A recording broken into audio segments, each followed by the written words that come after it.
Dad, what's going on? I could go to jail for that? This is the time that I almost lost it all. But like so many of life's stories, sometimes you gotta lose everything before you can see what really matters most. It was 2008 and 2009 when the recession started hitting for most companies around us. Not only was the recession not hurting us, it was actually doing really well for us. And we were thriving and having so much success.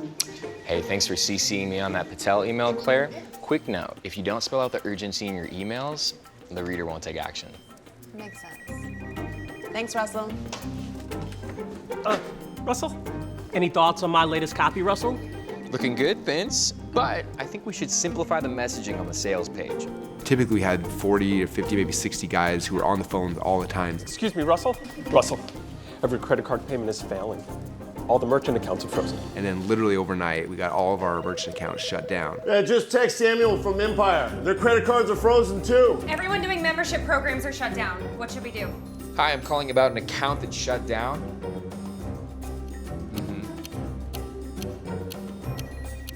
Are you kidding? No, we're completely legit. Well, I don't understand. Why did you shut us down? No, but what I told you already that we are completely legitimate and no, I'm not raising my voice.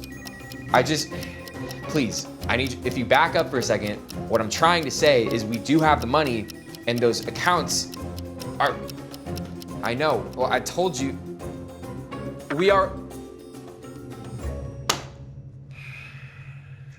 They hung up.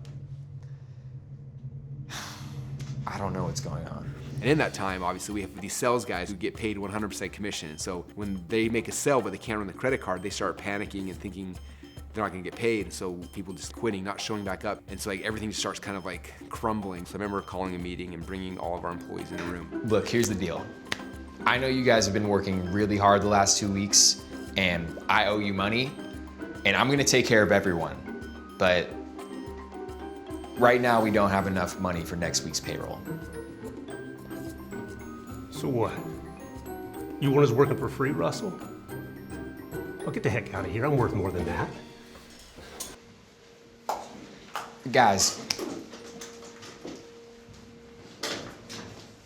During this time, I remember each day was like there's more bad news and more problems. It just gets heavier and heavier. And I remember specifically one day laying in bed, wishing that I had a boss so that they could fire me. Like I wanted out of it so bad.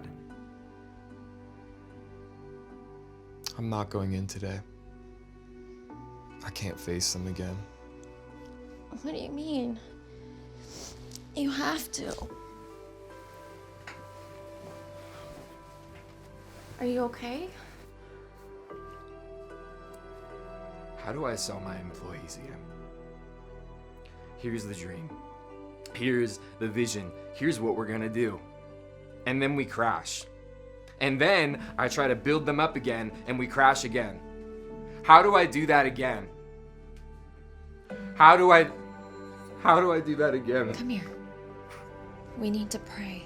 I remember she pulled me down and she said a prayer for me and for us, blessing me to know what to do and what the next steps are and like to lighten the burden so I could actually handle it. It was just like one of those moments that was just powerful. It was the first time I think I'd opened up to her and let her understand it, and I'm so grateful I did because we try to carry all the burden ourselves sometimes and it makes it heavy.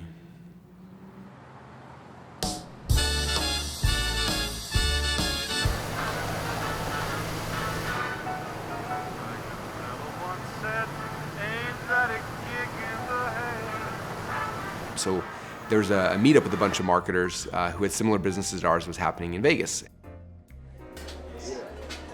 And he corrected me. And we were trying to have fun to take our mind off of our problems. And I remember I pulled my phone out to check my emails, and there's an email from my dad at the very top. He basically said, hey, just so you know, I just got off the phone with Lindsay, we've been going through your books, and she's like, she finally broke down and she admitted that she hasn't been paying payroll taxes. And I asked her why, she said it's because we didn't have the money for the check. And finally she broke down and she had a whole drawer full of letters from the IRS she was hiding. It had penalties and fees and all sorts of stuff, and it was getting worse and worse. And I said, I think at the time it was over $250,000 we owed in payroll taxes. Dad, what's going on? I need you to understand the severity of this. Not paying your payroll taxes means they'll fine you. If you're unable to pay your payroll taxes, they'll throw you in jail. I could go to jail for that?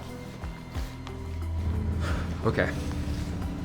And I was just like, I remember like sitting in this room and I felt like everything was spinning. And I remember the next day, we were flying home, it didn't feel real. I walked into the call center where our sales team was, and the entire sales floor was empty. Which in perspective, typically we had 40 or 50, maybe 60 guys who were on the phone all the time. And it's completely empty except for 2 people, Robbie and Randy. Hey, Russ. I want you to know I am so grateful for everything you've done for us over the last couple of years. And all the guys, they're gone, man, and their desks are all cleared out. I gotta look out for the guys I recruited and trained for you. And there's another call center down the road, Clancy's, and they offered us good positions. I mean, they've got great leads and they're paying the sales team really well. I gotta think about them and their families. In my head, I'm like, I owe $250,000 debt to the IRS or I'm going to jail. And the thing that we have to generate cash just walked out on me. I wanted to stop, I wanted to walk away, I wanted to give up, but I couldn't, because if I did, now I knew I'd go to jail.